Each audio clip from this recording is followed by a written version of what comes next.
প্রত্যেক দিনের মতো আজও ওরা দেখো সকাল সকাল ঘুম থেকে উঠে গেছে, আর ঘুম থেকে উঠেই ওরা মায়ের খোঁজ করছে। কিন্তু ওদের মা তো খাঁচায় আটকানো রয়েছে। ওরা এখন মায়ের খোঁজ করছে কারণ ওদের এখন প্রচণ্ড খিদে পেয়েছে। আর এদিকে দেখো মামা বেবিকে ছেড়ে দিয়েছি, মামা বেবি দেখো ওদের খাইয়ে দিচ্ছে। আমাদের কিউট ফ্যামিলিতে তোমাদের সবাইকে ওয়েলকাম। গুড মর্নিং বন্ধুরা, তোমরা সবাই কেমন আছো? আশা করি ভালো আছো, আমরাও ভালো আছি।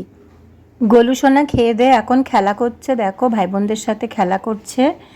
আমাদের ভিডিওটি যদি তোমাদের ভালো লাগে তাহলে ভিডিওটিতে লাইক, কমেন্ট, শেয়ার আর চ্যানেলটিকে সাবস্ক্রাইব করে দিও।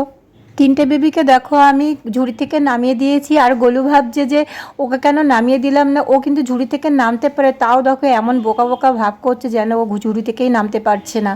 কাল রাতে একটু ঝড় বৃষ্টি হয়েছিল, দেখো ওয়েদারটা একটু ঠান্ডা ঠান্ডা লাগছে, ভাবছি ওদেরকে একটু বাইরে নিয়ে যাই। দেখো বাইরে নিয়ে এসে ওদেরকে একটু এই গম গাছ লাগিয়েছি, দেখো এই গম গাছের পাশে ওদের ঝুড়িটা রাখলাম। দেখো গোলু কি করছে, গোলু চারিদিকে দেখছে, কিন্তু গম গাছ দেখে দেখো ও আর নিজেকে সামলাতে পারছে না। দেখো এক লাফে গম গাছের ভেতরে পড়লো, আর দেখো পড়েই একদম খাওয়া শুরু করে দিল।